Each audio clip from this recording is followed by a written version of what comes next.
आपल्या महाराष्ट्र राज्यातील कोळी समाज बांधवांना सर्वांनी अभ्यासकांनी सांगितलं, बाकी सगळं सर्व समाज बांधवांनी सांगितलं की आपल्याला दोन भागामध्ये विभागले, एक समुद्र किनाऱ्यावरची कोळी, एक पाटावरची कोळी.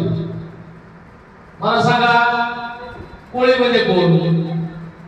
कोळी कोळी म्हणजे काय? एकत्रित राहणारा समूह.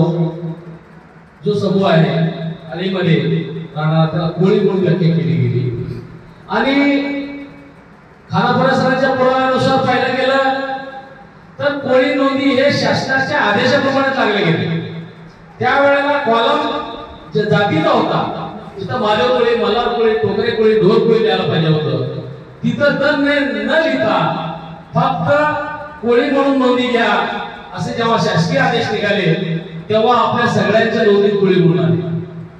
नंतर ज्याच्या त्याच्या व्यवसायाप्रमाणे, ज्याच्या त्याच्या उद्योगधंद्याप्रमाणे, ज्याच्या त्याच्या धार्मिक रीतीप्रमाणे कोळी मच्छीमार झाले, वैदिक झाले, ख्रिश्चन झाले, ढोर झाले, मल्हार झाले, महादेव झाले, अशा पद्धतीने आपलं वर्गीकरण होत गेलं.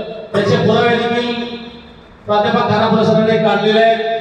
त्याचा पीआय तयार करण्यात येत आहे. त्याचं नियोजनही कायदेशीर बाबतीत चालू आहे. कोळी पुरावा ढोर कसा आला तर आला, तो रद्द का केला गेला, रद्द केला गेला तर कशा पद्धतीने केला गेला, तो खऱ्या पद्धतीने केला का चुकीच्या पद्धतीने केला, याची देखील चौकशी विभागीय स्तरावर, वरिष्ठ स्तरावर, शासकीय स्तरावर मागणी केली गेलेली आहे. दिल्ली येथे आम्ही त्या ठिकाणी अनुसूचित जाती जमाती आयोग असो अथवा मानवाधिकार आयोग असो, आदिवासी विभाग असो, त्या ठिकाणी आम्ही सर्व पुराव्यासह जवळजवळ नाही म्हणलं तर 1,500-2,000 पानाचं दस्त, 1900 पानाचा दस्त होता पंच अखिल भारतीय कोळी समाज संघटनेच्या लेतेरोर मान्यवर परेशभाईच्या आदेशानुसार, खानापूर सरांच्या अभ्यासानुसार आपण त्या ठिकाणी सर्व ठिकाणी सबमिट केलं. आतापर्यंत अनुसूचित जाती जमाती आयोगामध्ये साधं निवेदन घेण्यासाठी काउंटरमध्ये देऊन निघून जावं, पोच घेऊन असं बोललं जात होतं.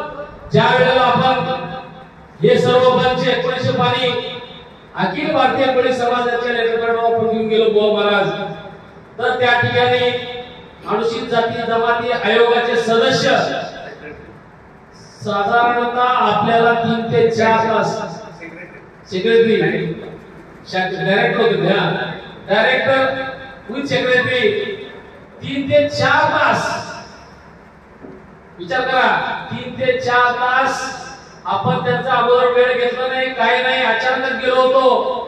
लेटरपॅड हातात धरलं, त्यांनी बघितलं अखिल भारतीय कोळी समाज संघटना नई दिल्ली महाराष्ट्र राज्य, हे बघितलं त्यांच्या लक्षात आलं की अखिल भारतीयची ताकद थोडक्यात सांगतो. ऑल ओव्हर इंडिया प्रत्येक राज्यामध्ये आपले सदस्य आहेत, प्रत्येक राज्यामध्ये आपले अध्यक्ष आहेत, प्रत्येक राज्यामध्ये आपले समाज आहेत. एवढंच की प्रत्येक राज्यामध्ये आपल्या वेगवेगळ्या जातीमध्ये विभागले गेले. काही ठिकाणी ओबीसी आहे, काही ठिकाणी एससी आहे, काही ठिकाणी एसटी आहे. तर आपण सर्व ज्या पद्धतीने महाराष्ट्रामध्ये आपण सर्व कॅटेगरीमध्ये आहोत, तसं ऑल ओव्हर इंडियामध्ये सर्व कॅटेगरी असल्यामुळं आपल्या संघटनेचं नाव अखिल भारतीय महादेव कोळी नाही, तर अखिल भारतीय कोळी समाज संघटना म्हणून आहे.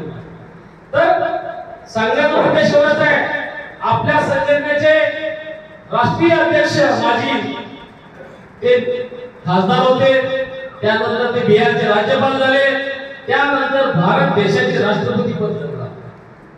म्हणजे जे अखिल भारतीय संघटनेशी इमानदारीनं, तांत्रिक पद्धतीनं सर्वांना मनोबाई घेऊन समाजाचं कार्य करत, त्याचं वैयक्तिक राजकीय कार्य करत जो जोपासत जातो, त्यांना 100% कुठं ना कुठं फळ हे मिळालं होतं, मिळणार आहे आणि यापुढे मिळत राहणार. तर बांधवांनो लक्षात घ्या, आता कित्येक समाजाच्या नावाने आमदार होत आहेत, मंत्री होत आहेत, खासदार होत आहेत. त्यांचं जवळ पैसा किती आहे, त्यांच्याकडे प्रॉपर्टी किती आहे, हे कुणी बघत नाही.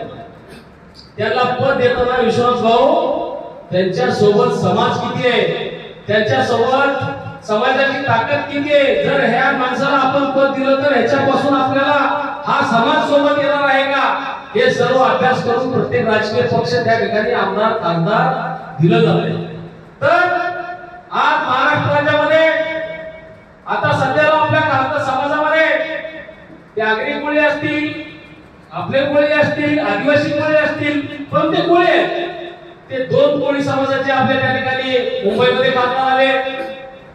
त्या ह्याला कुठं दिंडोरीला भगरे साहेब खासदार झाले, ते कोळी समाजाचे आहेत.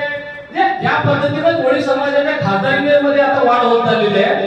का होत चाललेली आहे तर आपण जागरूक झालेलो आहोत.